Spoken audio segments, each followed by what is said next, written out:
It is time for the courtesy flush. Hold on, let me try to get this thing over here. Come on, but I'm here. I swear to God, guys. I really am. I'm pressing the button, but it's... Oh. I just need to think about it. Welcome to Courtesy Flush. We're going to be playing Mission Critical, which instead of Quest for Glory, because it soft-locked us and I haven't had a chance to. Hey, thank you for the sub, T-Square. That's appreciated. Same with you, Wrath. I saw that. Appreciate that, man. I don't know. I got paid from it a couple of times, so one day Amazon will be kind enough to descend from the clouds and give me some of that bit that's been subscribed with. So anyway, joining me, of course, is Mr. Naresar, who's on the Discord. Are you excited for another round of Mission Critical? Of course. Yeah. I think if I remember correctly, I actually know. Well, I know what we need to be doing. Whether we can do it is another question entirely. But you know, things. We're trying to solve the mystery of why we're on the spaceship. Don't know. They're doing a mission. Unless they said it in the intro, because I remember, I think it was X-Pac who said it. He was just like, we're going to get spoiled in the intro.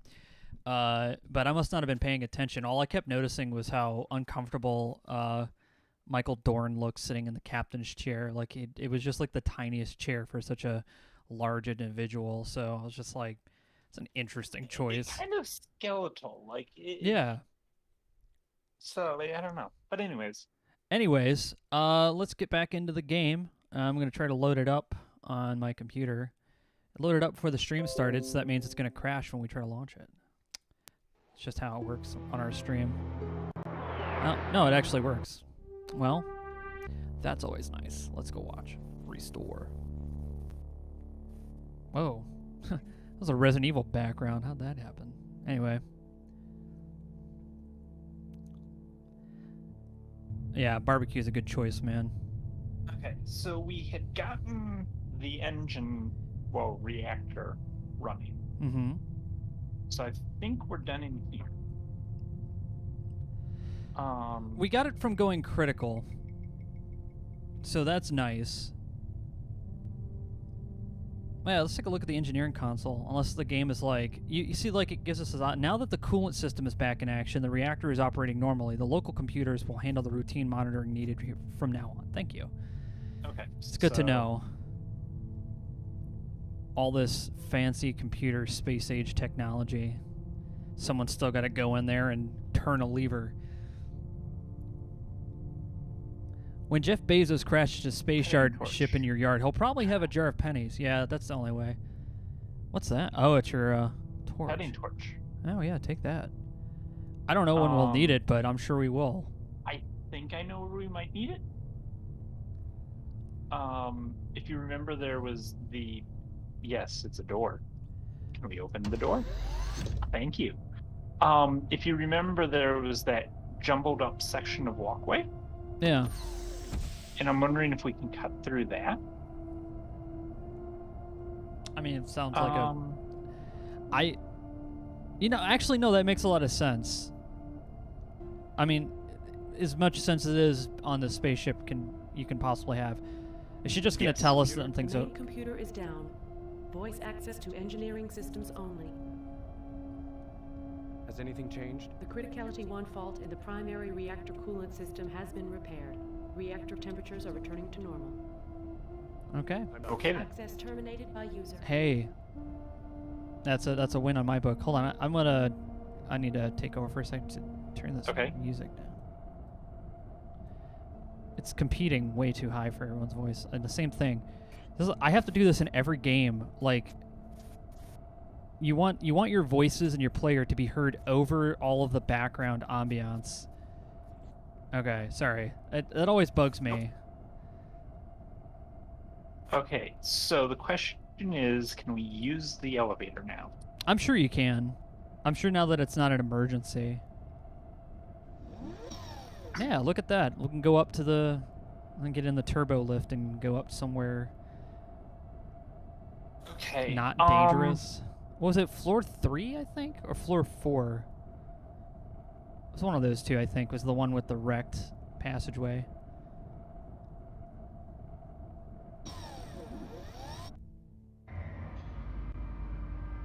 But anyways, what we need to do now, our next job is to get the main computer core going. Deck 4. Yes. And I don't remember that we ever saw where that would be. Oh no, 4 appears to be more residential, so not. Yeah. This would be the deck I'd end up being stationed on. Like, that would be where mine is. I always have that luck where I'm always going to be put in areas where it's just like general population. Like, I'll end up doing the manager's job, but I'll still be on deck 4. That's how my life is. Hey Mike, can you stay to 6? Oh yeah, absolutely, sure thing, Deck boss. 5.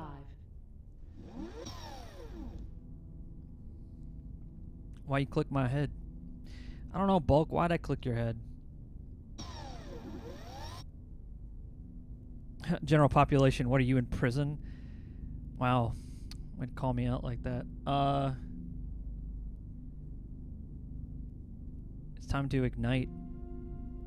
This is a This is a heavy-duty oxyacetylene cutting torch. Compressed oxygen and acetylene feed a directed high-temperature jet of flame. The gases come from 2 tanks that are attached to the frame of the torch by hexagonal Dahlgren bolts. As I said, I think an engineer wrote this game. I have a feeling. Okay. It's so much information, and it's like, it's really cool. I was doing okay up until the attached to the frame by hexagonal Dahlgren bolts. Like, why is that important? That's what I mean. Like, I feel like somebody really went all out designing the info in this. I do love the technology, though. It's got like a very like cassette futurism. All right, let's cut through some. Well, you have to use it on it now. Yeah, you have to click your. I'm assuming you have to click the thing. Yeah. You crank up the cutting torch and attack the forest of mangled deck grating. After several minutes of very hard work, you manage to clear the narrow path through the wreckage. Cool. Now let's turn it on. Put out. Yeah. You kill the flow of gases to the jet, and the hissing flame dies away. And I like how, like, when we cleared the wreckage, we, like, relayed the floor panel so nicely. A very like reasonable. It's not like at most video games where they'll just like clear the entire thing. Like our character has some OCD. Comfy gaming corner. Thank you for the courtesy. Watching from work like so a what schmuck. the heck is this way? That's what I do when I'm at work. And is it actually the computer core that we need? I don't know. We actually didn't even. We're like, we have an obstacle to get through. That's well, we have a map. I just have no idea what the map means. Yeah, well, like it's not like the combo direct. on the door because I was afraid one of you might come in and mess with the main computer. Yeah, it is. Please see me if you think you need to get in here. できるものならやってみろ. Okay. Oh, wasn't it? Didn't a medical guy put it on the Access denied. on his desk or something? Wasn't it? I felt like we had a note. It's a yeah. It was no. That's the captain's note. I think it was like one of Yeah, the I don't later know ones. if we had a separate note. Okay. Somebody. It was. It was definitely the guy who. Do not do. Is it Falcon There's or? the log. Yeah, we need to find out who the main guy was because I know who. I can kind of remember who that was.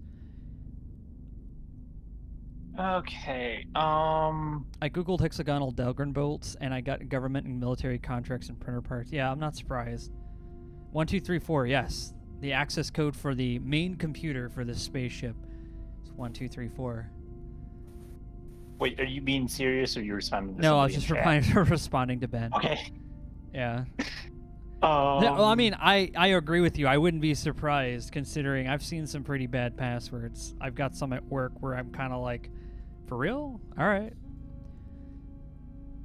Yeah, before stream, it got pretty hot over here at Location Redacted all day, and I didn't realize the HVAC was just off. Wait, no, cyber systems operator. Turns out our Mira. thermostat had bad corroded batteries in it, and just Been sitting here all day working on the debates editing for the podcast. I was gonna upload it this morning, but there's still some work that's gotta be done on it. So you'll get that either tonight or probably like really early in the morning if you care to listen. But I was working. I'm like laying in bed with 2 fans on me, and I'm like, okay, normally it's not that hot in my room. My room is actually pretty warm for the It's like not like as cool as the rest of the house, and yeah, it was just like the AC has just been off all day. The password is taco or admin123. Deck 3. Pat password. Yeah, I remember that. It has to be 1, 2, 3, 4. It's a reference to Spaceballs. That's what Steele says. Well, I mean, yeah, but I don't know if these guys. This seems more like a Star Trek kind of thing. Yeah, I think we made the comment, or you made the comment, that somebody made a game, couldn't get a Star Trek license, so just like called it its own thing. Yeah, that's what it feels like. It feels like this was like somebody really wanted to make Star Trek, and they're like, Paramount's like, no, we're gonna give it to Interplay, and like, fine, I'll make my own. And I'll get Michael Dorn to be the captain. And then he's like, well, you can only afford me for one scene. In the intro, that's all you get.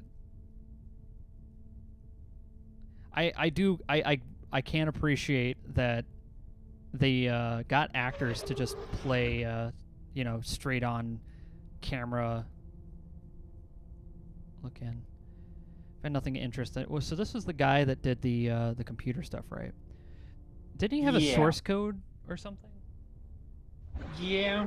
Oh, and it passes through the subject material. Ooh, freaky. Okay.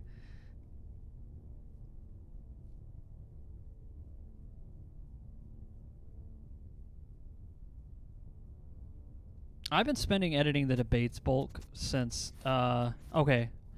You recognize a few words and characters from the archaic character-based programming language C squared. The program is supposed to use local sub-Turing processors in the terminal to calculate an irrational number to what seems like an impossible number of digits. Yeah, and we figured it was pi. Yeah. So if, I'm assuming it's probably pi or 2020. Well, that's just from early 2020s. But yeah, I know it's a reference to Cyberpunk 2020, but you know. But yeah, I've been working on these actually since Wednesday. I only started really tearing into them yesterday, and it's like 2 hours of stuff. It's not like editing the podcast where it's like I could just listen and kind of adjust stuff like on the fly. This one I gotta stop and like listen, and I'm not gonna lie, I straight up deleted some of those like responses. I'm like, it's lame. I'm not gonna tell you who though. You'll just have to guess. I don't think it was her. No, but if that it was somebody else. But yeah, I'm not gonna lie. Some of those responses in the debate, I'm like, you guys could have wrote these down. I mean, you were supposed to. But don't listen to me. I'm a shit talker. Yeah, well, the last 20 minutes of the debates bulk are just drunk madness. So I haven't gotten to that. I'm like over halfway done with it.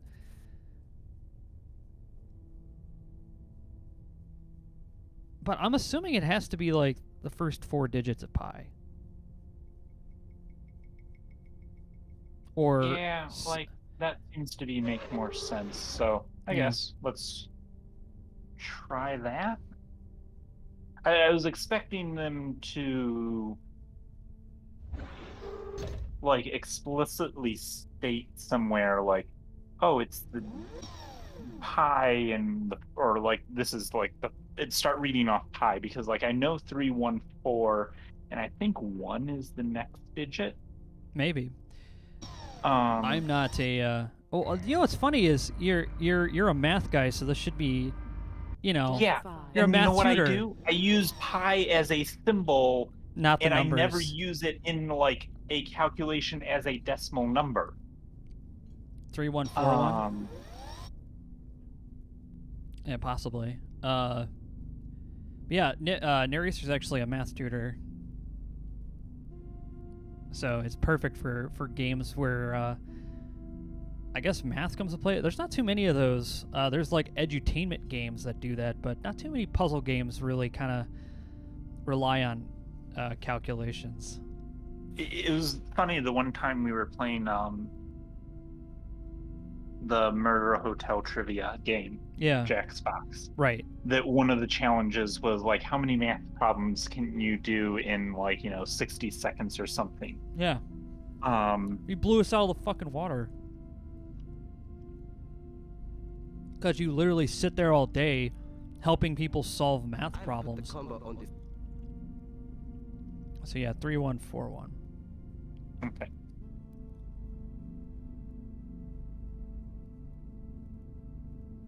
Access granted. Oh my god. we are smart. Like I said, I'm surprised that wasn't written. Like, I know we have reference to it all over, but I'm surprised. Whoa. What's it say? This is the heart of the Lexington's main computer system. You are surrounded by banks of Turing cores, powerful processors that use light and quantum effects to manipulate and store information. Each bank of Turing cores has more processing power than all of the computers on Earth in the year 2000. What a reference. Since this is over 131 years in the future from 2000, that seems like a weird thing for our character to think.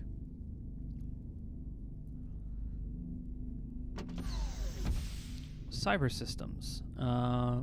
Overloaded by enemy energy pulse. Transfer to secondary cores failed. So we need to turn on the Secondary cores. Yeah. You. The main computer is well and truly locked up, hung frozen, crashed down, wedged, hosed, gonked, hammered, fried, forked, and out to lunch. Hideki often said that if you had no idea what caused a catastrophic failure in a sophisticated, highly complex mission-critical computer system, and the best thing to do is turn it off and on, then on again, and see if the problem goes away. Well, solid advice. It's solid advice, it is. Look at the controls. There are clusters of cryptic controls and indicators on the left side of the console. Okay, what about the right? Hacker Oh, man. this looks important. Yeah, let's open this panel up. So that's the first thing I do whenever I go into a server room. I start opening panels up. I just want to see what's inside, you know?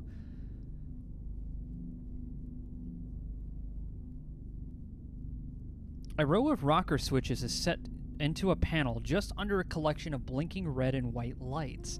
The switches look important. Each one has a set of plastic ridges around the edges to prevent accidental activation. More gold. It's easy. Okay. You just have to smash that reset button until it boots. What? Panel, switch, Look at. look at. This is one of the 5 switches set in the area that is used to be covered by the panel. So yeah, this looks like Star Trek. It's a bunch of like nothing. Oh wait, there's a letter. There's like a note. I don't know if you can see the pixel on the right. It's above the 5th switch there on the right. Oh. Listed. Yep. Read. This button is for system-wide cold boot. Serious shit. Don't touch this without the CO's permission. Sounds like a button we gotta press. Well, turns out we are the CO now Yeah. by virtue of everybody else not being here. Exactly. Let's You press know what? that switch. Hold on. Yeah, let's save the Hold on. game. Before we blow ourselves up in the empty expanse of space. Exactly. All right. Okay. Press that switch. Let's see what happens. You flip the last switch in a row of 5. This is indeed the system reset switch and causes the main computer system to cold boot. The system reinitializes automatically, switching to its secondary cores when the primary cores don't respond. The only evidence you see is what must be a furious activity is a light change in the glow of the Turing cores. Okay. When the system is finally back online, the screen in front of you fades to black, and after a few seconds, Tran's familiar face fills the screen, and her final log entry. Oh, it's a FMV. Let's see it. Congratulations. You got the central computer system back online. You're welcome. Now you must figure out a way to get the communication systems back in working order. The tachyon beam transmitter is a large parabolic dish on the outside of the hull. The control systems for that dish have been rendered inoperative. You must figure out how to get the targeting and control mechanism for the dish working again. Once the system is up, override the looping distress call by entering the following code. MELISSA, Melissa. Then ask the central computer to run the IPS program and use it to align the dish on the Tachyon relay beacon sitting near the jump point in this star system.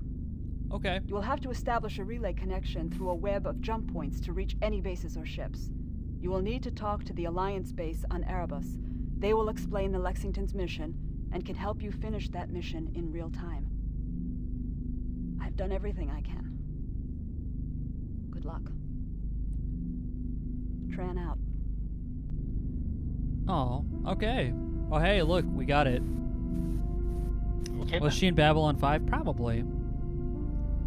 So. Already way ahead of you, Ben. Patience, I guess, then. There are always two buttons to push. One, the one higher... Oh, music. Oh.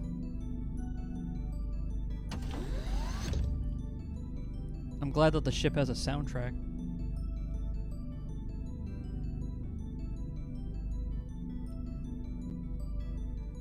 Or the composer just really liked playing with the panner in the MIDI controls.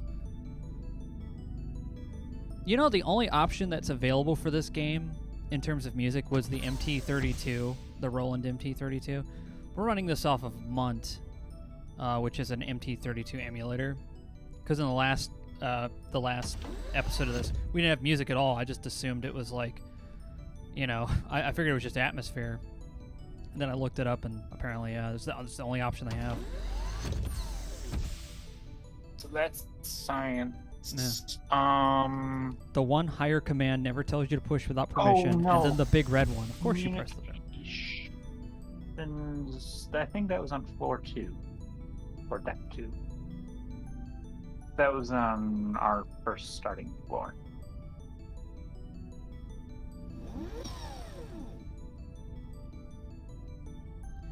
Wasn't, yeah, the MT32 was like $600 or so in the 80s. I don't remember.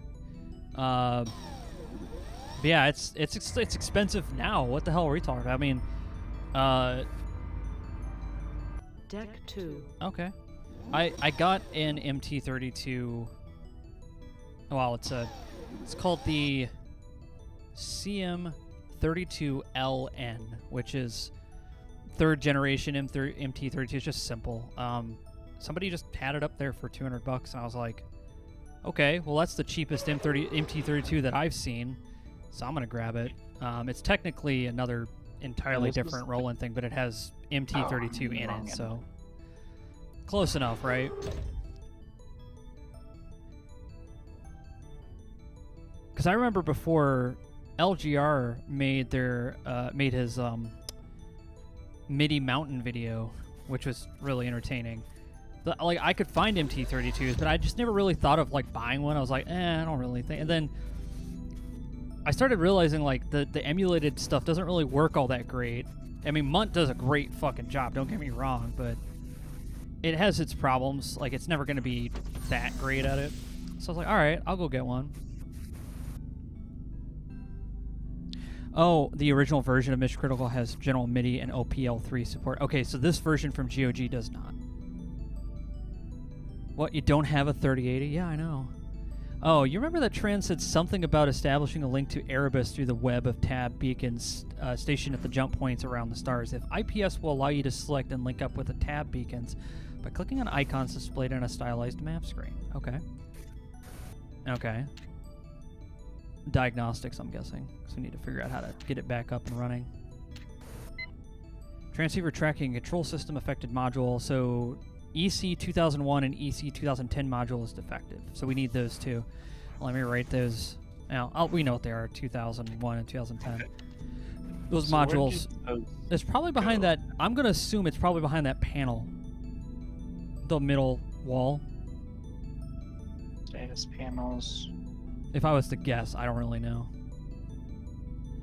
But no, I don't. I'm surprised if anybody has a 3080. The most recent listings include routine intership communications between the Lexington and Jericho.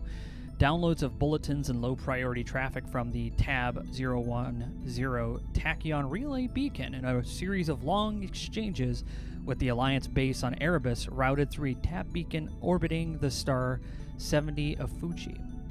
Fuki? I've never really been good at those. Okay, well, we'll go grab our spare parts. Yeah, I know we'll it's pricey. Figure out where. Hi, Mike. Saw that you were streaming via comment in Texas stream, so I figured I'd come give you some love too. Oh, hey, thanks, Riz. Yeah, Texas playing a Stompy Robot game, I think, right now. Yeah, we need the EC 2010 and EC 2001. The 10. So you got that. Yeah, because that's a 10. Pixel So hunting. 1001. What's this? What was the second of names? Command's name? It was Tran. She was the second in command.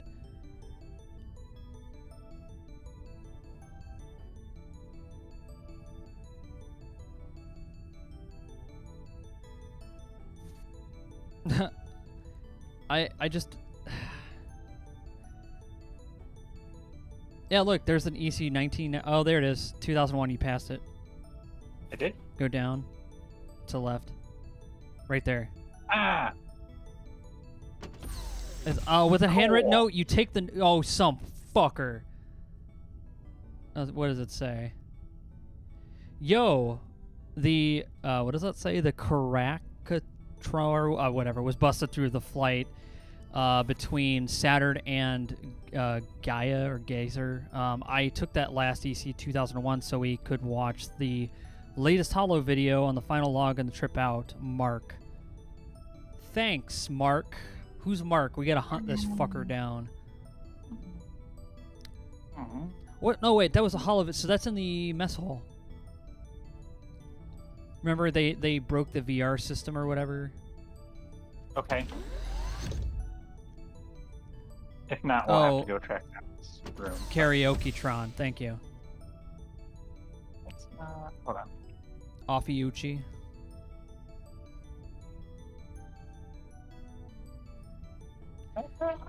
Yeah, self-sealing stem bolts. Yeah, it broke. Hey, you know, so far, I have not run into moon logic with this game. Which is ironic because we're in space. But you notice all of our solutions seem to be pretty straightforward and we can kind of deduce it on our own. I always wonder that about Sierra games. I feel like they just wanted to be intentionally cryptic with everything they made.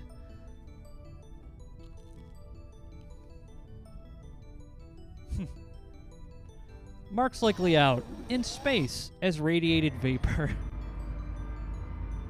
Deck 3.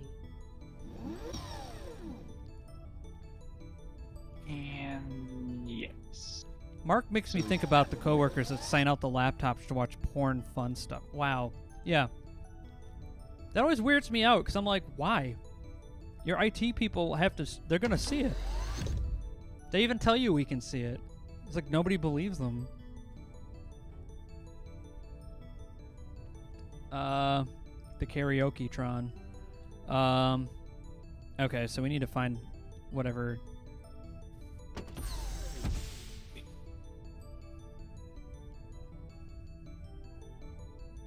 Oh, you get a nasty shock when you touch the system.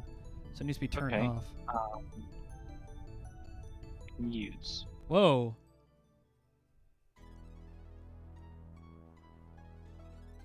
Let's watch an orientation video. Welcome to the USS Lexington Orientation. The United States Congress authorized the development of a new class of warships in 2109 as new Cold War tensions between alliance states and the United Nations escalated. These ships were designated as light cruisers Bunker Hill class and were designed to be fast, lightly armored, and heavily armed. The USS Lexington is one of 9 Bunker Hill light cruisers built between 2111 and 2127. Hello? During the first half of 2133, the Lexington was the first Bunker Hill class ship to undergo an extensive modernization at the McHenry yards around Starhome. She was equipped with brand new weapon systems, an improved interplanetary drive, a new computer system, and an upgraded communication system. The Lexington is equipped with 3 propulsion systems. I do like the realistic design. The first propulsion system is the Orbital Maneuvering System, or OMS. The OMS consists of several chemical reaction thrusters for use when in orbit or when maneuvering in close proximity to other ships. The second propulsion system is the Interplanetary Drive, used for travel inside a star system. 4 deuterium-tritium fusion pulse drive engines are fed by a linear accelerator that runs down the spine of the ship from fuel tanks mounted near the bow. A continuous stream of microscopic frozen deuterium-tritium fuel pellets is accelerated into the 4 thrust chambers with magnetic containment at the stern of the ship. High-energy lasers bombard the fuel pellets and create a fusion reaction by implosion. Thrust is channeled backwards. A fraction of the resulting energy is fed back into large capacitors which are used to fire the lasers for the next explosion. Oh, I know that word. The interplanetary drive can produce and maintain a constant acceleration of up to 6 gravities for extended periods. Large radiator fins on the outside of the ship help to regulate temperature. The third propulsion system is the Talsetto faster-than-light jump drive, located on the boom forward of the bow. The jump drive allows instantaneous travel along threads of space-time deformation that exist between the Talsetto jump points found in many star systems. Of course, that's simple. Everybody knows that.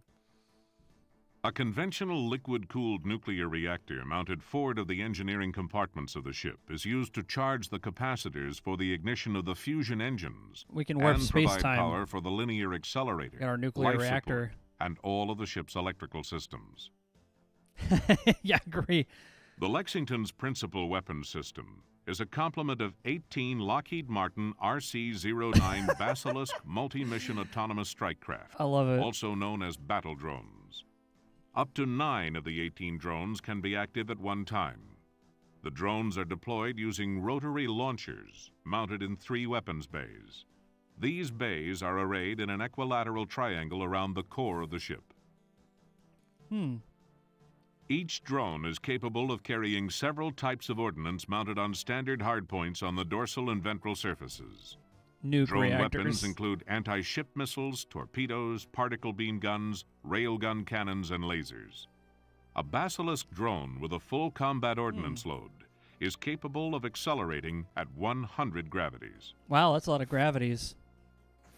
The Lexington is also armed with a close-in combat system, or CICS, that serves as a weapon system of last resort if any enemy drones or long-range weapons penetrate a defensive screen of Basilisk drones. The CICS consists of 8 missile launchers, 2 railgun turrets, and several chaff ejectors mounted at various points on the Lexington's outer hull. The Lexington's standard crew complement is 20. Her maximum complement is 25. The crew is housed in the Habitat module of the Lexington, a large rectangular structure mounted well forward of the reactor and fusion engines. The Habitat module includes the bridge, crew quarters, communication center, medical and science labs, mess hall, computer center, and storage areas. With a combination of speed, range, and firepower, the USS Lexington is able to project Alliance military strength out to the farthest star systems. Cool. She has proven herself in combat and has a distinguished service record built over a period of years. Yet she also has some of the newest and best technology available. Veteran officers and enlisted personnel vie for the privilege of serving on the Lexington and contributing to the continuing story of one of the most capable ships in the Alliance fleet. Yeah, we just watched the lore video for a ship. Yeah, I have a Kaiju makes. question.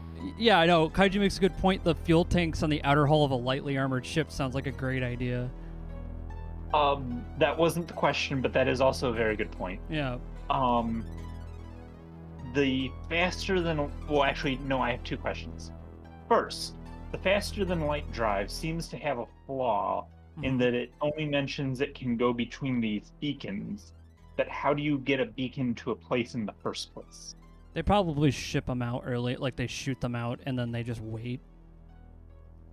That would take time, but I guess maybe I don't know.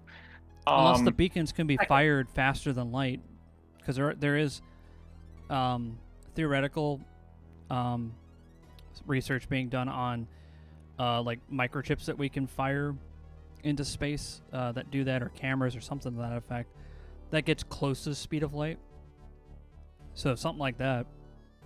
I don't know. Second question. With a maximum complement of 25 people, why does this video exist? Just in case you need to be... I think they just play that because everyone has to. Watch it again. I didn't get all the notes for the... Oh, okay, sure. Steele made a point as well that the lady who plays Tran is the same doctor from the RoboCop movie. Okay. So, let's, why we fight, I guess? Yeah, I want to hear this. We'll finish getting our lore. We are all familiar with the short version of the events that led to this terrible war. Not me. During the second half of the 21st century, the leaders of the world government got a glimpse of the shape of things to come. They were afraid of what they saw. Their reaction was to deny the inevitable, slamming the brakes on all technological progress. In 2082, a group of states led by the United States, Canada, Australia, and Japan decided that the cure was worse than the disease. The UN power structure reacted violently to the repeal attempt. States participating in the repeal campaign were targeted for brutal suppression by UN enforcement. Signatories to the Singapore Treaty formed the Alliance of Free States and announced their secession from the United Nations. They were joined by every major planetary colony settlement and orbital habitat. In 2085, large-scale armed conflict returned to Earth for the first time in over 100 years. The UN immediately invaded the territory of the seceding nations on Earth. UN hover tanks, troops, and ground support aircraft clashed with new alliance military units made up of men and women from alliance states who defected from UN control. That's a cool-looking shot. I like this. The war ground to a halt after less than 2 months, as both sides ran out of soldiers, weapons, and materiel. The alliance states managed to hang on to their home territories. An uneasy truce was negotiated between the UN and the alliance, and the world entered an uneasy period known as the New Cold War. In 2111, the UN attacked again, and war returned on an interplanetary scale. They attacked Naboo. Population centers on Earth and the colonies were bombarded from space by particle beam weapons. Armies fought tank battles supported by buzzing swarms of aircraft. Starships battled each other over asteroid mines, orbital habitats, and planetary installations. The furious pace of the war once again chewed up the stocks of men and materiel in a matter of months. Whoa. Hell yeah, that's how it's done. America. This time, there was no truce. In spite of economic exhaustion, the two sides continued to fight a war of attrition, a war that has since lasted more than 20 years and shows no signs of ending.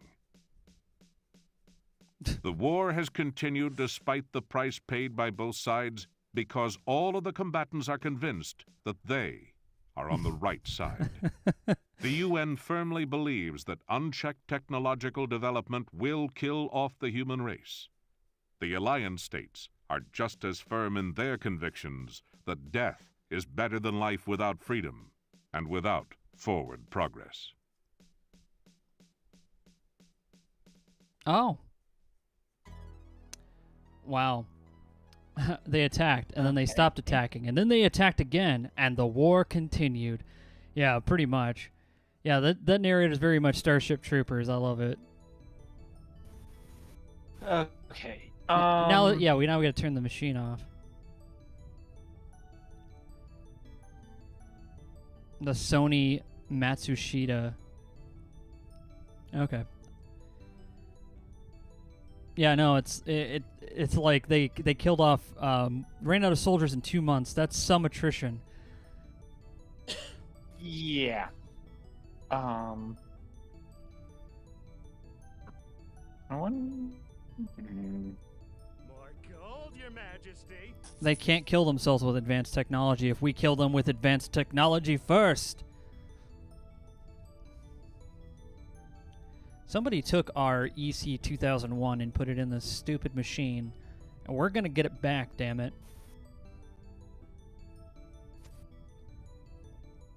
Because we have to repair a satellite to talk to the UN. No, to the Like America. a communications array kind of thing. How did I get shocked the first time? You were did trying to do something. something. You're trying to do something that they gave you the option of doing, but the game just likes to say no. Oh, there. It was right there. A sophisticated computer, the VR is built on one of the more powerful optoelectronic control. Okay. So, we can't remove it until we turn it off. I can't remove it because it goes. Bzz. Yeah. Hmm. Okay. I have an idea. Okay. I don't know that this is gonna work, but I'm Yeah, gonna it's try. got some BattleTech vibes, that's for sure. Computer, Yes? are you now tied into all the nodes across the ship? Yes, I have access to all of the ship's systems.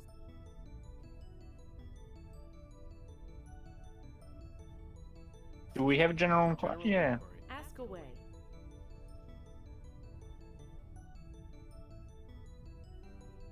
Oh yeah, let's ask about how the AI is doing. I want to ask a basic question about you. Ask away. Are you conscious? Sentient? Heavens no. Why not? You certainly seem to have a personality. My personality was programmed into me by Alliance AI techs and software engineers. My voice and personality are designed for maximum compatibility with a crew of a starship on a long mission. I seem to be a person because my designers wanted you to believe that I was a person. The psychologists and behavior specialists seem to think that it helps to have the ship's computer become essentially one of the crew during missions. What if you became sentient? Would you be a person? There is no more chance of me becoming sentient as there is of a toaster becoming self-aware and deciding that it is a cat. It's a ludicrous idea. Yeah. How can you not be sentient with a response like that? My software includes language processing and synthesis algorithms that have been evolving for decades. Oh. But you are a very sophisticated and complex computer system. I thought that complex computer systems were prone to emergent behavior. Sure, some highly complex systems are indeed susceptible to unpredictable behavior. This usually manifests itself as seemingly random malfunctions that degrade or even bring to a halt the normal operation of a system. That's it? It just stops working? Usually. If this is true, why was the UN so afraid of the emergence of some computer-based super race? Because the seeds of that super race can indeed be found in the behavior manifested in complex systems. But this is just a beginning. A truly sentient life form that takes advantage of the propensity towards emergent behavior would have to be carefully engineered or evolved by someone who knew exactly what they were doing. The emergence of sentient computer-based life won't happen by accident. Oh yeah. What is needed? What is needed is a very specialized infrastructure, one designed to work with the new patterns that can be coaxed into existence. Think of the human brain. Its consciousness is supported by hundreds of specialized structures for recognizing, cataloging, storing, and retrieving patterns that range from images to musical sequences. Each thought is formed out of the action and interaction of dozens of these special structures. We're like, Parallel oh. and sequential processing is happening at the same time as problems are attacked from many angles. A software-based intelligence needs analogs for many of these special structures, including various network processing functions for making associations, parallel processing for recognizing patterns, a knowledge base, and a set of rules for inductive and deductive reasoning. Oh.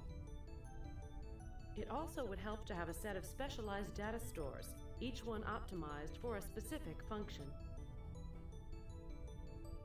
Yeah, I was just thinking. You seem almost passionate about the subject. My designers were passionate about the subject. My data stores are filled with the results of their research, the papers they published, and the logs that they kept. Let's talk more about this subject. We've talked enough about this subject. You have more important things to do right now. Okay. Well, hold on. I need to. I'm done. I need to come up here and adjust audio. Because once again, the music is overdoing her voice. Computer? Yeah. All right. Ask. All right. You're back where you were. Okay. Let's talk about the battle for Persephone. Yeah, exactly. Okay. Yeah, I thought about this one a lot. Oh. Okay, so this must have been the battle that was in the intro. War crimes are a suggestion. That's true. Was the Dharma completely destroyed? Yes. The enemy ship was reduced to a cloud of gas and metal fragments. It is likely that one of those microfragments caused the damage in the stateroom on Deck 2. What happened to the Dharma's drones? I suspect they were recalled to the Dharma after the Lexington surrender. They were on board the Dharma when Captain Dana detonated the warhead. Why didn't the enemy drones use nuclear anti-ship missiles? They could have taken out the Lexington a hell of a lot faster than they did. The enemy drones were probably trying to disable the Lexington and Jericho rather than destroy them. I suspect the UN wanted to put the Lexington out of action and then board the Jericho. They were probably very curious about the artifact and the mission. Yeah, so are we. How did the Dharma know where we were going? The most logical explanation is that there was a UN agent involved in the operation planning phase for this mission. There might also have been an agent on board the Lexington. It is not beyond the realm of possibility that there was an agent at a high level of Allied command, as well as an agent on board the ship.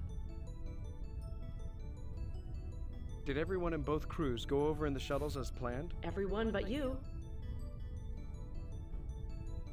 Were there any casualties during the battle itself? Only minor injuries. now they're all just Why vapor. didn't Dana leave more people on the Lexington? It was a desperate gamble as it was. The Dharma's crew knew the extent of the damage to both Alliance ships. Garrick, the UN commander, was well aware that there hadn't been any breach of the inner hull on the Lexington. There wasn't a good reason for heavy casualties. Okay. Also, I'm reasonably certain that Dana was aware of the possibility that one of the Lexington staff officers was a spy. Dana was trying to maximize his chances of success by leaving just you aboard.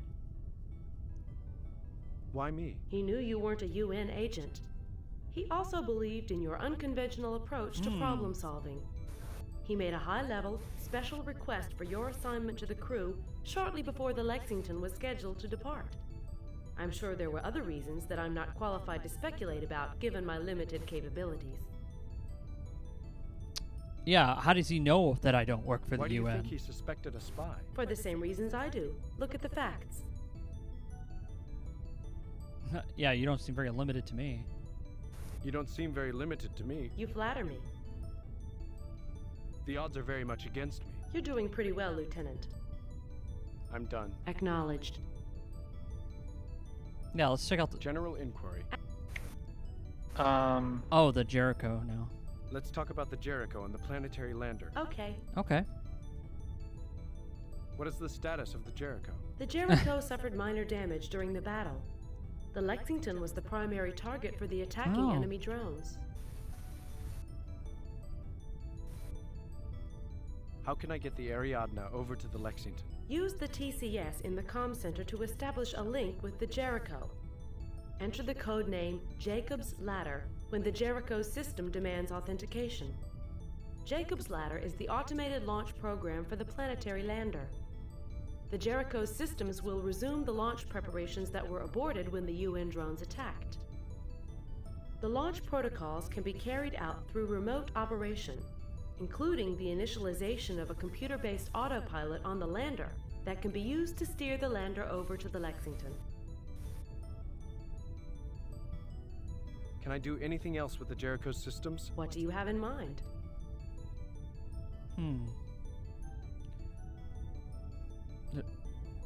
Pulling both ships out of immediate danger so we can wait for reinforcements. You are choosing to abandon the mission?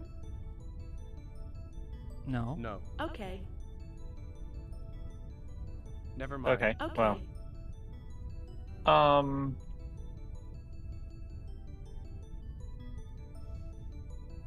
don't I'm think we'll done. need to worry about Acknowledge. Yeah, that. we're not going to tell her. No. We're not going to be like, yeah, I abandoned the mission. She's like, Give all me right, access to self-destructing. subsystems, please. What systems? We need communications. Communications. What do you wish to know? General system status report, please. The Tachyon communication system is inoperative due to a failure in one of the external subsystems. All other communication systems are operating within acceptable parameters. What is wrong with the TCS? 2 optoelectronic modules in the system bus of the TCS transceiver targeting and control mechanism were fused by an enemy energy pulse. The affected modules were responsible for managing the interface between the computer systems on the ship and the servo actuators that are used to physically align the transceiver with the tachyon relay beacon and track the beacon once locked on. You don't have to say that again, Annie. I got it. I'm done. Acknowledged. I think we're good. Well, I was wondering if, like, we could have the computer turn off the VR system. me That's why I access was to originally Oh, yeah, wondering yeah. over Good here. What call. systems? Yeah, get ready for an EVA. Yeah, there's an episode of Outer Limits where a guy Cyber dates his systems. computer. What do She you got all wish to know? clingy and left him to die. Wow. Give me a status report. I am operating using my Wow. secondary processor cores. The primary processor cores were taken offline by an enemy energy pulse during the battle with the Dharma's drones. The primary cores are badly damaged. The main data stores were unaffected by the energy surge, and thus my function is unimpaired. There is no remaining backup system, however. Give me a status report. I am operating Okay. using my secondary... Okay. I'm done. Acknowledged. Give me access. What systems? Cyber Oh, systems. Science. Oh. The only What? I science just was in topics cyber available systems. concern Persephone and this region of space. Ugh, I'm good on the dump. I'm done. Acknowledge. I'm good on the I'm on the done. Access exposition terminate. dump. Okay.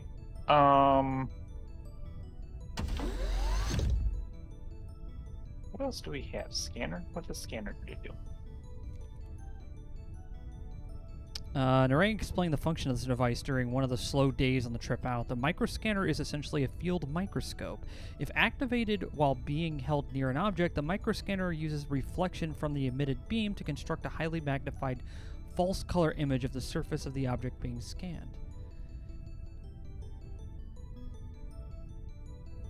I can turn off room lights. Sure.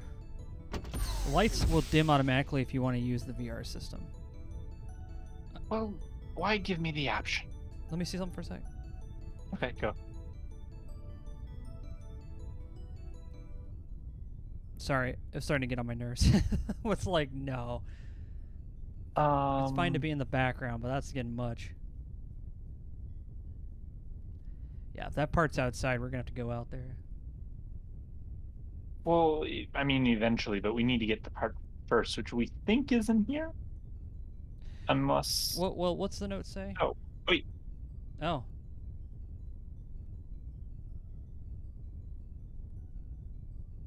Oh. Looks like one of the standard plastics used in construction, everything from cabinets to cars. Oh, you're trying to look at the CPU. I was just gonna say, we read this note. Oh, so it is on. It is in here.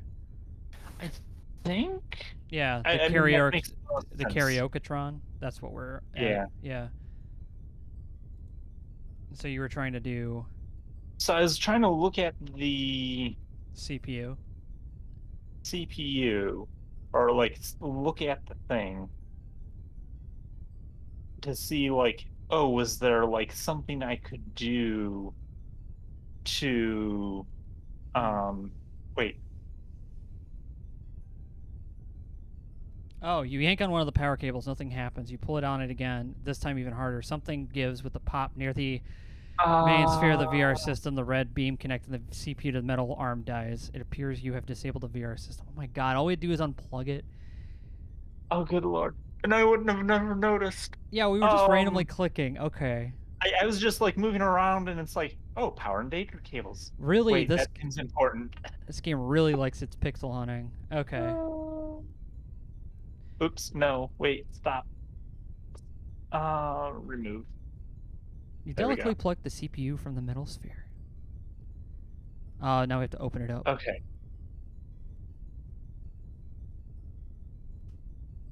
Yep. Yep. EC 2001 module nestled inside. Cool. Okay. Like I don't know why I knew that you had to open it up. I just assumed that was the case. No, that's a good thing because it wasn't saying like the actual thing that we need. Where the hell am I going? Yeah, we have to go repair those things outside now. Okay. You know what? I can't remember what's on. Wait, hold on. We gotta save. Yeah. First, save because it's been a hot second since we did that. Yeah. Don't worry, we're gonna get this ship up and running, and then we're gonna activate the thing, and then now we're gonna be under attack by somebody because they're like, oh, there they are. Okay. That's what I'm assuming is gonna happen. Yeah, I noticed since we're in like 0G. Why are we using an elevator? Maybe there's artificial gravity on the ship. Maybe it's really low. Yeah, we got the 2010 module, Wraith. It's good to see you, man. I was worried that you were got destroyed by that heat going on out there. Okay. I can't remember what's on deck 6, so we're checking out deck 6, but then I think we have more of deck 5 to check out, possibly. Yeah. So we're gonna see what's... No, this was the... Let's take a look at the map. Looks like Actually, I don't know what this is. is this the engineering deck? No. No, it's not. What is on this? I don't think we've been here. Heavy equipment spares. The cavernous cargo bay is where heavy equipment spheres, bulk stores, and consumables are stored. Everything except for electronic components, which are kept on deck 2. There are thousands of items here that containers stacked high above you. When you look down again, an object on the deck just in front of you catches your attention. That pixel that stands out on the left. A multi-tool. I'm assuming we're probably going to need that to do our thing. Probably. We've got all kinds of spares, heavy equipment spares. Can I take the heavy equipment? Yeah, I think... I agree with you on that. It does have that Area 51 vibe because of how smoothly you move around. Okay, so I think probably it seems to be that the only reason we came in here was to get a tool to do a thing.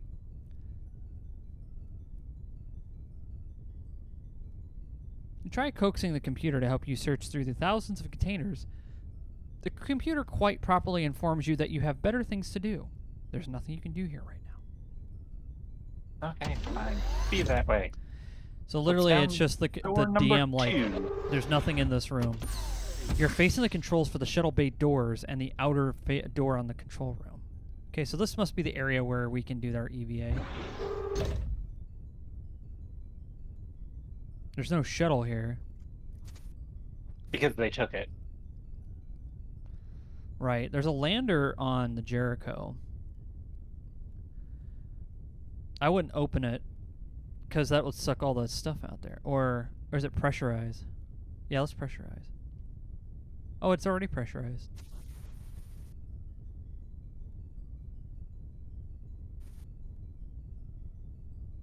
Open door control room, maybe? Or it's already open. I don't know.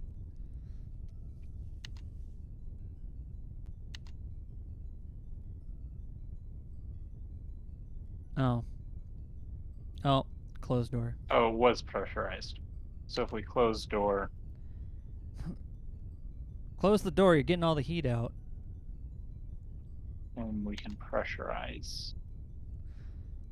Yeah, we just need to open up the control room door. What's that thing Okay. on the far right? Um, What's that like? what Yeah, are that right just- there. Yeah. I don't think I think, anything. okay.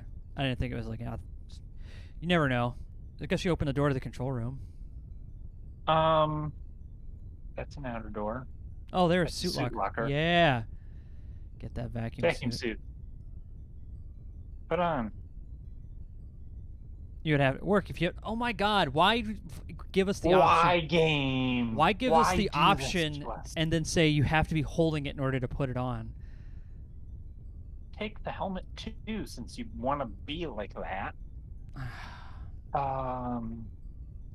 You work your hands into the vacuum suit, performing the awkward hands up, sleeves over maneuver to get your upper body into the tight confines of the suit. You put the helmet over your head and fasten the seals and the collar rings. Within 2 minutes, you are gasping for breath due to the lack of an oxygen supply in the suit. You quickly remove the helmet and suck in a gulp of air. So we need to find oxygen. I know where we have some. I'm gonna check outside here for a second, but When the okay, is open and closed from the control panel, so you have to open it from the control panel. okay. The homing is for automated ships to fly in. Okay. What's the chances that we need the torch for anything else? I don't know. Because remember, like, it's an oxyacetylene torch, so it's got an oxygen tank and it's got an acetylene tank. True, but there might be oxygen out there on the deck. Okay. True. Let's go look at that first. All right, let's do that. It's a very distinct flavor. I actually really do enjoy this. So this is just Again. Yep. Nothing on that side. What about the right? Huh.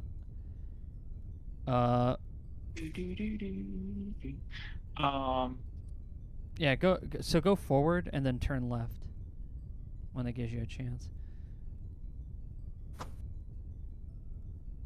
Yeah, it's stormed. Nope, I guess there's nothing on the left that's important. Yeah, So well, I I think it's also because this isn't made by Sierra, who likes to just kill you for doing something that makes sense. And it's like, looks like you did something dumb, hero. So, do we go back to take the torch apart? I'm sure there's probably oxygen tanks somewhere on the ship. Any idea where? No, well, you could try taking the tank off. Yeah, I don't think you can. Besides, I don't think there would be that much oxygen in that tank. Oh, yeah, try. So you get the multi-tool. So click the multi-tool and then click the tanks. Include a Dahlgren wrench. So maybe it does. It does! Oh my god, okay. Fair enough. So we've got an oxygen tank. Okay. Alright. Okay, fine.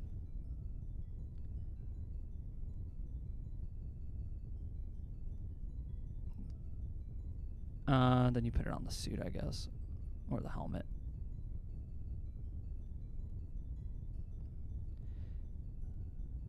Try putting it on the helmet. Oh. Nope, I need to go. No, you had it. You had it right over there. They're like right next to each other. Oh, there we go. Attach. There it is. All right. And managed to look it up so that it feeds a little. It won't hold out for long, but it's certainly serviceable for a short spacewalk. Okay. So I guess you put that helmet on. Well, actually, to save on time, here, I want to see something. So maybe we use the controls. We close this door. We open this door. Depressurize, and then we depressurize here, and then open the door. So everything's, because that way you have time to go out there. And I would save. Okay. I've got a bad feeling about this, but look, we're doing. I feel like we've been doing pretty good so far. So why not? Yeah, if it saved that time. Okay. Yeah, I didn't save number 10. That would have sucked. All right. Okay. So Put on. put on All right, you're ready. controls. Let's depressurize first and then open the door. Yeah. I don't know that it makes a difference, but Yeah, you don't want to get sucked Well- out. Okay. All right. Time to go into space. See, I like this. It's not like moon logic. We have to like figure out how to like tie a sock to a fishing line or whatever to get the troll to let us pass. Like this seems like it makes sense for the most part.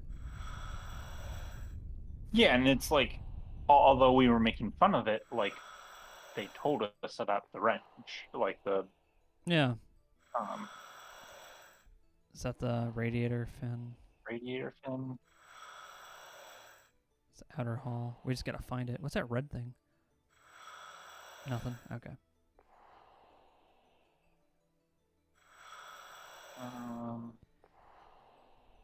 Oh, there's the dish. Oh, there it is.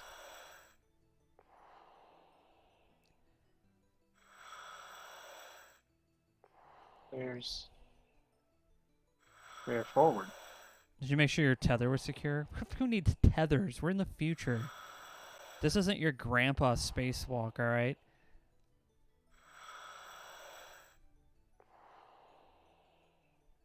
I have no idea where I am. We got magnet boots. I think you're going the right way. Yeah, go that way. No, no, go back. Go back. That was the correct way. Because you're walking down like you're going around the geometry. Okay. Yeah, boom. Now I'm lost because you walked back the wrong way. This game is so backwards sometimes. Okay, go that way. Now, there you go. Now turn. No, not that way. Maybe the other way.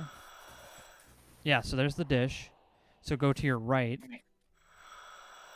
Step forward. Then turn left. Then, yep, that way. Forward. Forward. There we go. Yeah, because you have to think of it like you're walking on the geometry. Yeah, oh, yeah, okay. Yeah, I know it's not exactly. Wait, there it is. Yeah, you just walk forward from here. All right. All right, there it is. So we need to take out. System module. PC. Yep. Defective. Remove. All right, now let's put the working one in there. Toss it off. in space. Thank goodness he's not like, let me put that in my pocket. Yeah, it's the green one. Yeah, there it is. Okay, oops. That's 2001. Plug. All right, that one's in. And then that's 2010. Remove. And the other 2010 There we go. goes in there. Now it's back So online. in theory, did that Oh, do we have to? Oh yeah, close it. close? We'll close it. Just be safe. And now I have to Wow. figure out how. This game is as old as you. Yeah.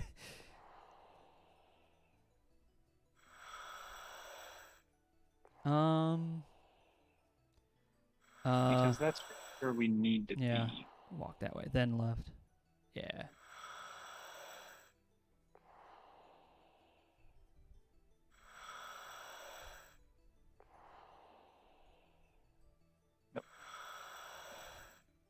I did Got us something lost, Nick. wrong. I'm scared. This is space. That's where we have to go. I think. Do we have a map? No, we don't have a map of space. Nope. Okay. Yeah, just walk that way.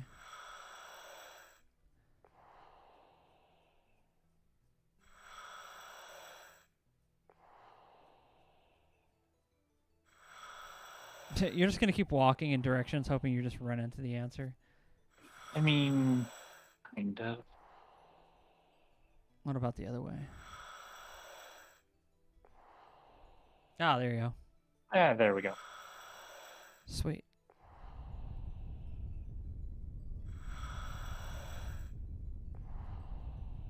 Nice.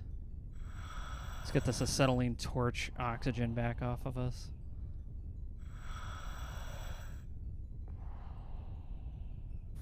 Closed door. Closed door.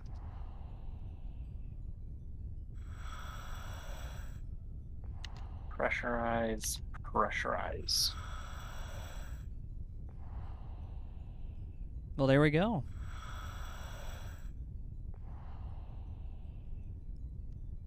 After your last EVA to fix the communication system, you find that there is very little oxygen left in the tank from the oxyacetylene torch. The tank is no longer good for much, so you discard it. Okay. Okay, then.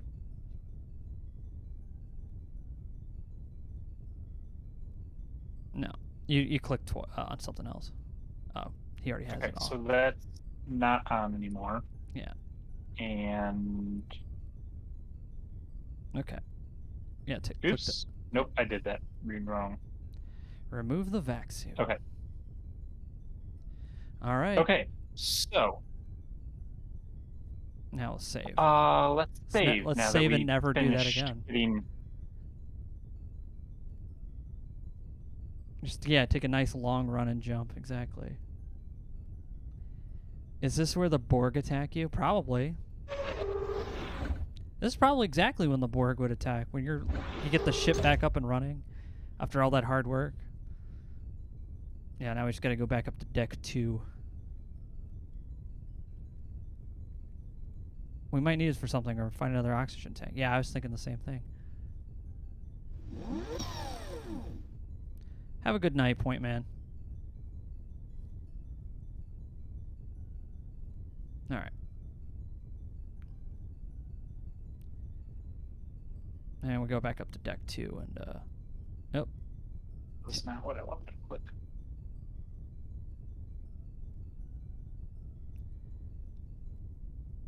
There we go.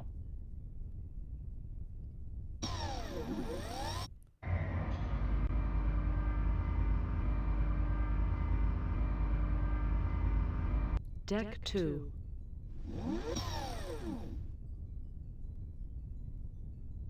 It's on the left, I believe.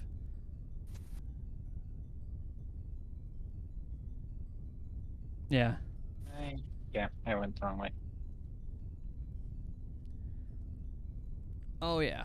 We're gonna turn this system on. We're gonna make contact with somebody.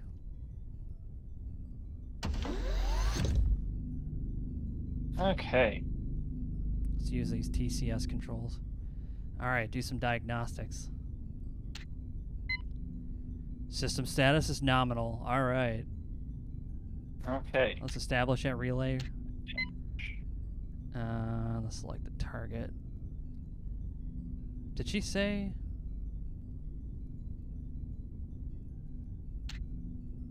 That must have been it, yeah. It's the only one. And then establish a link. Okay, so we've got Jericho or SETI. We need... We're trying to get back to headquarters. Mm-hmm. What's their star chart say? There's one on the bottom there. Alright, who are we trying to contact? Where are they? That's a lot of stars, man. Zoom and rotate? I don't think so.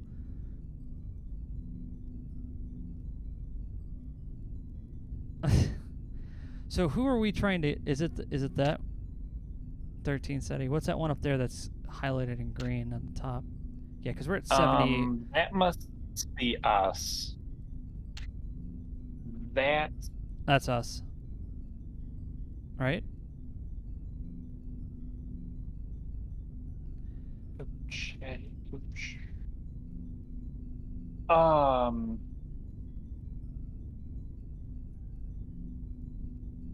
Starfleet. Yeah, the possum people would figure this out. Do we just call Sol up? Or is that? No, there's Sol right there. Do we have to try to contract that green square? It was in her message about who we needed to call. Yeah. Someone Melissa. Well, that was the override to get to somebody, or to get to Yeah. like make it reestablish the link. Yeah, so we have to connect with 70. Oh, so don't is call it? Sol. That's the UN. Yeah, that'd be bad. Yeah, so we have to call 70 of Fuji. Okay, so that is in fact who we are trying to call. I believe so, yeah. Did you look that up, or No. do we need to go? I'm just making an assumption. Let's do it. Ooh, no, bad. Yeah. Stop. Oh no, this is too much. Okay. All right. Let's hit return. Let's make some calls. Okay. Well, I was trying to figure out. Oh, you're trying to figure out like which way to go. Like, I'm imagining like. Okay. Oh, sorry. What do you? Oh, this is nonsense. Oh, this is a whole lot of nonsense. Well, yeah, it helps. I see how this is now. Yeah, this is no. This is a lot of nonsense. Yeah, this is how space looks like when you have to like do math. I mean. Okay, so the next to be star fair, we need to get it. Yeah, what's that one? Calf. We're looking like at Calf or Alrai. Okay, well, what's the 3 that we have options for? Oops. Establish. All right. So what are these 3? Okay. So we had Alpha, Tucane, Okay. Alari, or Calf. Okay. So was it Alrai that we? Because I noticed that was. one seemed to be closest. Yeah. Let's go ahead and do that one. And then the next one. Oh, it looks like that was Calf. Yep. All right, we're at Calf. Now we have 2 options. Let's go back to our star chart and try to figure out which one's the closest. Okay, so we got 85 Pegasi or Rookbak. Or Rookbak. Yeah. Okay, so that looks like it's showing our path thus far. There isn't like just some call forwarding that we can do or something. I know. Like, there's no like save your contacts. Okay, so I don't think Pegasi is the right way. Yeah, tonight we learned that space is big and 3D. Rookba. Ooh, Rookba is like really wrong away though. Okay, so where do we go? Well, I mean, there's always this possibility that we went the wrong way. But Yeah, no, that doesn't sound like us. We're professionals. We know what we're doing. I mean, we've obviously we're uplinking, you know.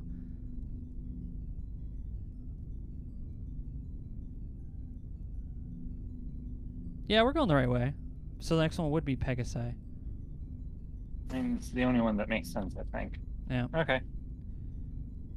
So we're trying. Oops. Either I'm hitting it twice or something. I don't know. It's probably just a connection. Establish that link. Oh, your mouse disappeared. Come on. No, it just being sluggish. All right, so we have Cassiopeia or Zeta Tucanae. Which one should we choose? More gold, Your Majesty. Oh no. We've been trying to reach you about your ship's extended warranty. Okay. So Moo, So there was. MU or whatever. Oops, too far. Yeah, scroll wheels weren't really a thing. Yeah, there's Moo right there. Is that close to our objective? I can't tell. To rotate. It's not bad. And then the other one was Zeta Tucanae. Zeta Tucanae. That one looks like it's closer. Yeah. I would say that I think one. that. Okay. Because the other one seemed like it was in the wrong direction. Yeah. Alright. Let's make that call.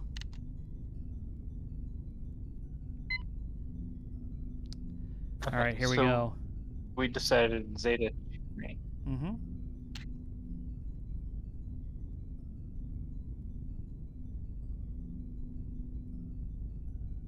Come on. Yay. Alright. We got Iota Ceti or Beta Hydri. Which one are you going to pick?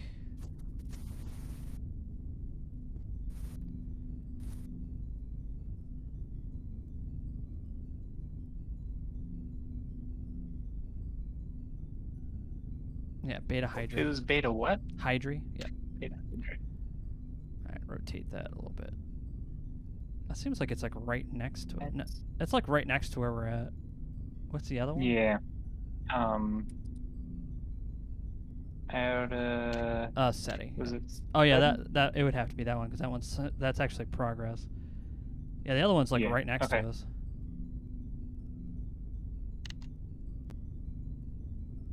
Yeah, it must be double clicking or something for me. So we said that. Mm-hmm. And then we have Tau Ceti and Barnard Star. I think Barnard Star is an actual thing. It is. So is Tau Ceti. These are all real star. These are all real places. Fair.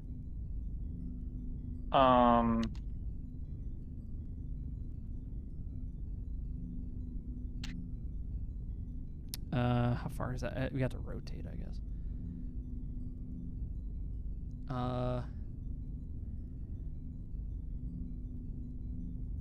I could really appreciate the detail that went into this. I mean, it's a thing, but it's not like. Yeah, it's close. And then Tau Ceti. Oops, too far. Yeah. Yeah, they would have to be Barnard Star. Okay.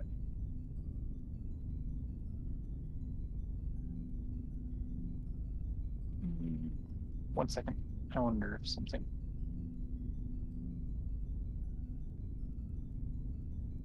What are you noticing?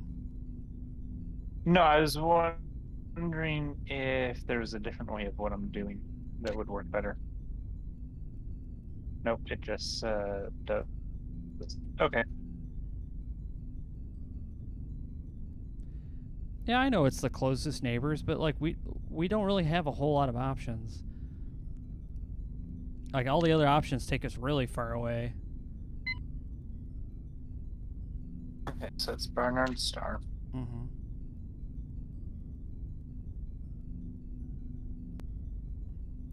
It's like your mouse is being argumentative. Yeah, and I don't know why. You want to Yeah. take over for a second and just hit establish link? Okay. Oh, we got a whole bunch.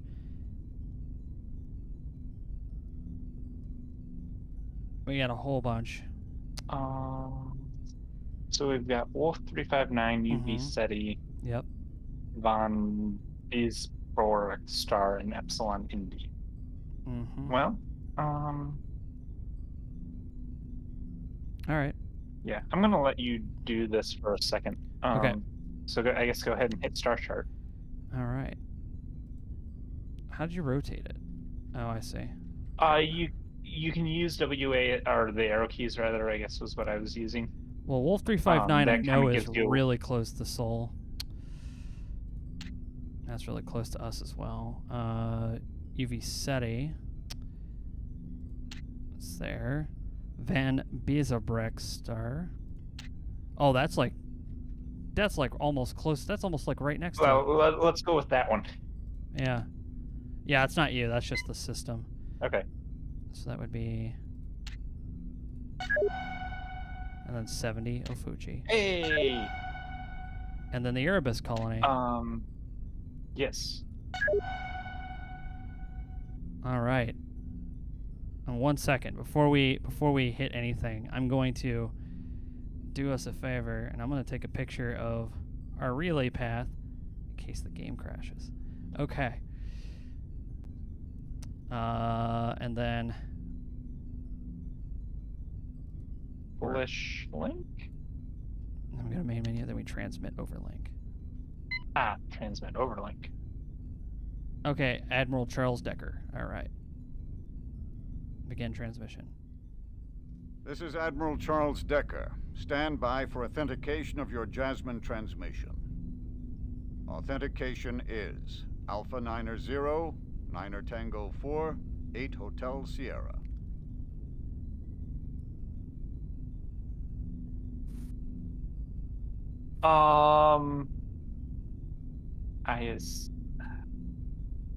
This is probably in some logbook, isn't it? Yeah, this is probably something we should have read. I know she said you have to transmit Melissa. It already did that. That was like when the communication system first rebooted or something. I saw it flash the Melissa thing. Mm-hmm. So that's not this. I'm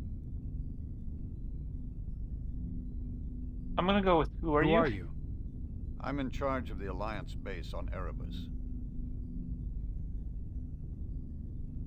Go ahead. Given the Jasmine coding for this transmission, I assume that this is the Lexington. You've been out of touch for quite some time. Since our last communication with you, we've come across a potential threat to the success of the mission. I need to talk to Captain Dana right away. Yeah. So about that. I'm afraid he's dead. So is the rest of the crew.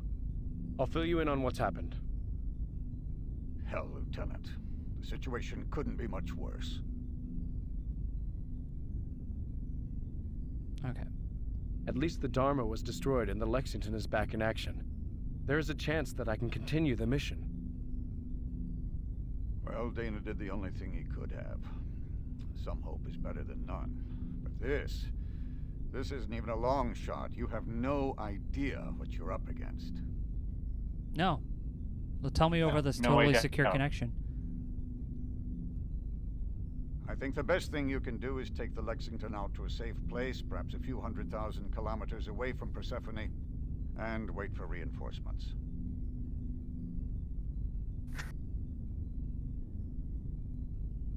So there are reinforcements on their way. Another expedition is now on its way. With the need for secrecy gone, we could gear up the whole damn fleet for this one. The heavy cruisers Midway, Iwo Jima, and Tarawa have already departed. They're being escorted by one of the Lexington's sister ships, the Concord, and a squadron of destroyers.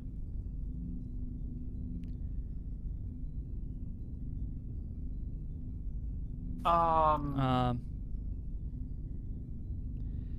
think the top one makes more sense. Yeah. There might be more UN ships on the way. We may not have 4 months to wait for another expedition.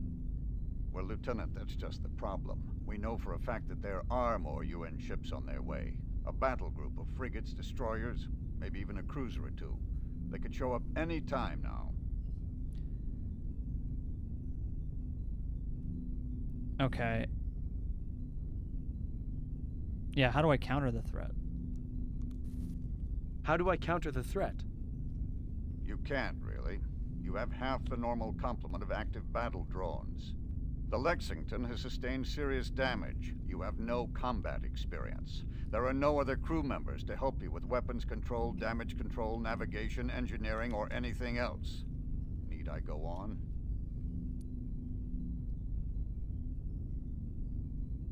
Okay. Yeah, that's the only option. We have to think of a way. The crews of the Lexington and the Jericho died to give me a shot at this. You need to tell me about how to get the weapon systems online. What I'm going to tell you is how to steer that ship to a point 250,000 kilometers outside the plane of the ecliptic so you can stay out of danger.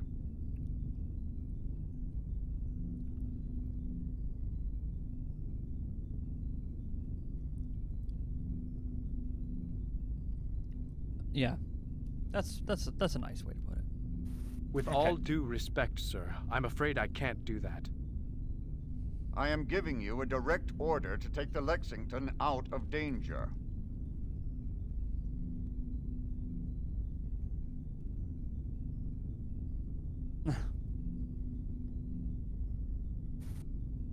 With all due respect, sir, I cannot follow that order.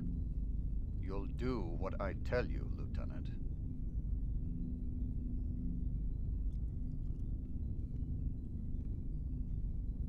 And I'm respectfully declining to obey. I'm going to stay and fight. Who the hell do you think you are, Lieutenant? Who gave you the authority to disobey a U.S. Navy fleet admiral in a time of war? Captain Dana did, sir, and his authority and trust are what count right now. Captain Dana didn't tell you to disobey orders. Yeah, exactly. He was counting on me to finish the mission. I'm going to do it, or die trying. Okay, Lieutenant. If I can't order you to pull out, maybe I can reason with you. You need to understand why playing hero isn't going to help anybody. All you'll do is get yourself killed. You also need to understand why there is no way you can successfully complete the mission. Let's talk about our options here. Yeah, tell us about this mission. You could start by telling me about the mission.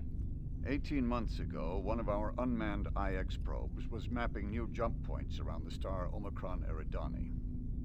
The probe found a jump point that took it 68 light-years away from Earth, to an unexplored star system with 7 planets. The probe began a routine orbital survey of the planets, and then abruptly returned to known space years before its mission was scheduled to end.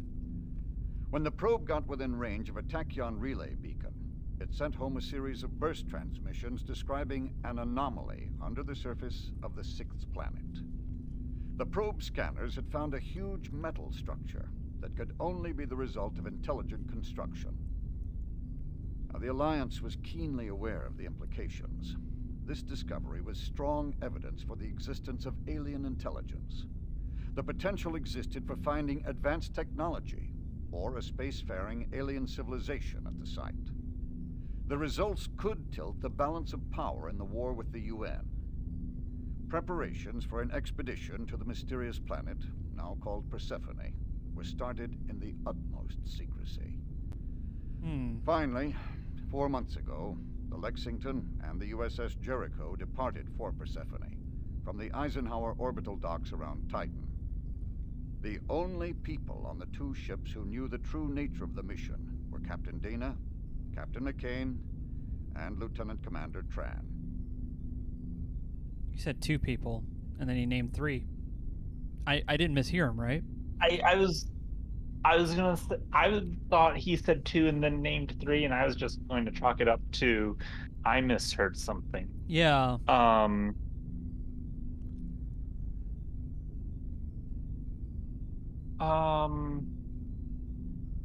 What are we thinking? How did the I don't know. Well, any of these are fine. These are all good questions. Yeah, what's the objective? So what was the purpose of the expedition? What are the mission objectives? The Jericho was outfitted with an array of sensors and special instruments to be used to gather data on the alien installation. She is also carrying a planetary lander, adapted specifically for the harsh conditions on Persephone. Captain McCain was going to use the lander to go down to the surface of Persephone with a team of scientists. Now, these are the mission goals. To land on Persephone and see if the builders of the installation are still around. Okay. If so, Let's do it. Initiate first contact and establish a basis for ongoing communication. If not, explore and gather data on the installation and attempt to find out if there is any exploitable technology. Gather samples and return to Earth with the information. Oh. Okay.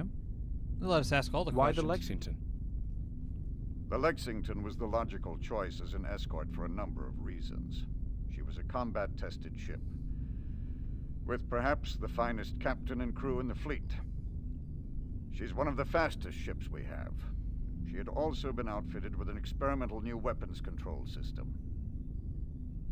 Oh, yeah. Tell me about the new weapons system. I want to hear about this. Don't get any ideas, Lieutenant. Just tell me about the system. This system is a prototype. The first of its kind. It has not been battle-tested. It also has some serious operational flaws. The purpose of the system is to put humans back in the loop during combat. The system has two components: a neural link from the operator to the ship's main computer, and a drug that actually acts on the brain to allow a direct interface with the computer. The drug speeds up certain brain functions Fuck to yeah. allow real-time control of weapons during ship-to-ship combat. This sounds highly unethical. I'm in. Yeah, highly unethical. We got space drugs. We get to neurally link with the computer. This is the best mission ever. Yeah, sign me up. Sounds promising. Why is a link needed? As you know, up to now, combat has happened much too fast to be managed by human beings. Battles in space have been resolved by unmanned autonomous drones that can accelerate at 100 gravities, turn on a dime, and deliver a serious load of ordnance on target. These drones are equipped with smart computer systems capable of assimilating data and executing complicated strategies in the blink of an eye. The drones are carried aboard starships crewed by people who make the initial decisions about how to arm and deploy the drones. Once released, the drones are pretty much on their own. For the last 10 years of the war, there's been a race on both sides to improve the battle management software that runs on the drone computer hardware. A group of Alliance techies in Singapore decided that if it were at all possible to speed up human reaction times, a human brain in the loop could give one side a tremendous advantage in battle.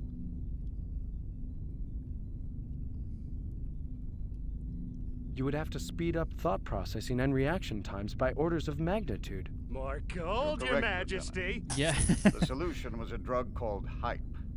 Hype is actually a concoction of neurotransmitter chemicals, micro-machines, and genetically engineered Micro viruses. machines. This stuff actually rewires your brain to make it faster and more efficient. Well, But yeah, this is faster and more highly efficient questionable. for the purposes of managing a ship-to-ship encounter in real time. The drug also creates the nerve pathways to the forebrain needed for a direct neural link to the computer. Shouldn't we know this since we are serve on a warship? I agree. Yeah, but we were just a supply officer. Yeah. Like, if you look at the ship manifest crew document that we have, like, there's a supply officer space that's to be filled later, which apparently was us. That's right. We were Are cargo. the changes reversible? That is one of the problems with the whole system. No, the changes aren't reversible. But at this point, it doesn't even matter that they aren't reversible. Yeah, what do you mean? What do you mean? The drug has a nasty side effect. The modifications Hype makes to the brain begin decaying after a few days.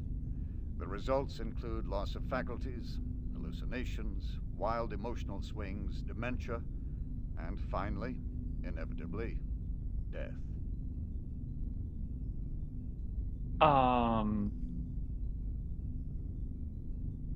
But does the whole system work for the week that you can function without impairment? 2 test subjects volunteered to try it. Both were able to outthink and outfight the best battle management algorithms in simulated encounters between equal forces of evenly matched drones. The combination of the human brain, the central computer, and the battle management software on the drones seems to convey a significant advantage in combat.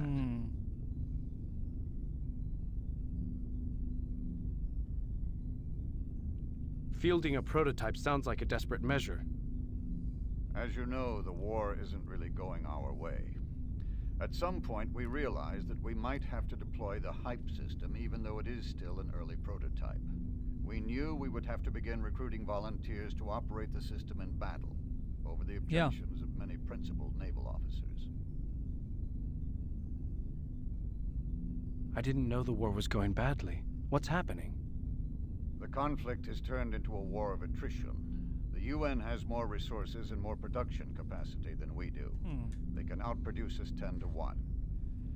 We have a technological edge, but we are being slowly beaten into the ground. How long do we have? If things continue at the current pace, we'll lose the war within 5 years.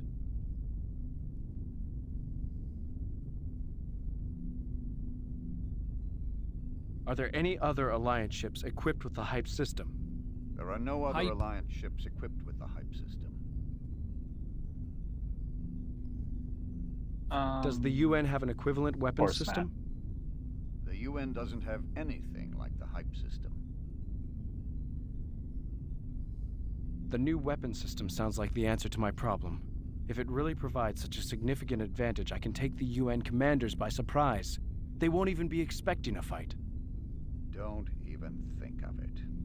Besides, I have no intention of giving you the release code you'll need to activate the system. Would you rather see me die with no chance at all? God damn it, Lieutenant. You are an irrational, insubordinate, stubborn son of a bitch. I don't know how Yes. you got past the damn psych profiles. Okay, let's click that. I think my irrational, insubordinate, stubborn streak is why Dana picked me to finish this mission, even though I have no combat experience or piloting skills. Let's work on the other seemingly intractable problem for a moment. I'm 1,000 meters away from the Jericho and the lander. I need to get to the lander. Lieutenant, you aren't going anywhere without the intership shuttle. You already told me that you barely had enough oxygen to conduct the EVA to fix the comm system. Did we? I didn't say that. Doesn't sound like me. Is there any way for me to get from one ship to the other? I don't know of any way to cross between the ships without an EVA maneuvering suit. Can I dock the ships together? No, I don't think so. Can I bring the lander to the Lexington?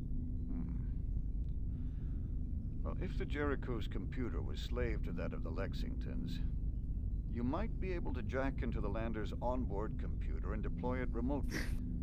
Then you could fly it over to the Lexington via the uplink. Well, it's a start. I think you can see a plan forming here. How about the release codes? You win, Lieutenant. By God, I would court-martial you and have you shot if you actually could make it back. But good luck and Godspeed, son. If you do manage to pull this off, the Alliance and potentially all of humanity will be in your debt. Stand by for a data transmission with the information you'll need about hype and the weapon systems. Decker out. The weapon release codes and the authorization for hype telecon system use have been transmitted and acknowledged by the main computer. You now have access to the computer and weapons components of the hype telecon system. All right. Okay.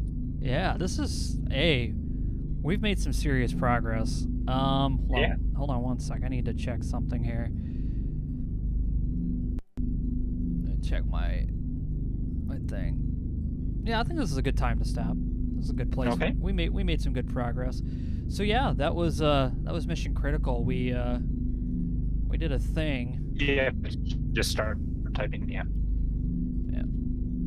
And now we're gonna do more things with it. So yeah, next week, I don't know if we'll. Well, I feel like I want to just I want to complete Quest for Glory, but I have to go back and take his character through the whole game and catch us up to where we were. And I actually, so far, I've been really enjoying this game more so because it's just new and interesting. But yeah, And this game's also, rad. there's more logic. Like, it makes sense. Serious, yeah. There's like way more logic to this game than any of the Sierra stuff that we've played so far. I mean, even to a point, Tex Murphy, but in that case, it was more humor. Like they have way more fun with it, but it still also has that moon logic. But yeah, that's Mission Critical. So we'll be back again on tomorrow. Actually, we'll be back in tomorrow with Hattenberg. We'll be playing the first Ultima on the Courtesy Flush. I did get that up and running, so that should be fine. The only problem is that there's no music because they didn't include that. Wasn't it's that old? It's all computer beeps and boops. But we'll figure something out. So yeah, that'll be tomorrow at 1 p.m. Eastern. I'll be playing that with him. So come and hang out. It'll be an adventure for both of us because I don't think either. Well, he might have played a few minutes of it. I've never played it before, so looking forward to seeing how the series goes. Anyway, thanks for joining us, Nick. Appreciate you for hanging out. Yep. Glad to be here. And yeah, that's pretty much it. Also, Monday will probably be the last Phantasmagoria 2 stream. I think we'll actually beat it on Monday because I don't think there's much left to it. And then, yeah, that's pretty much it. Anyway, thanks for hanging out, guys, and we'll see you next time on the next Courtesy Flush. So until then, take care.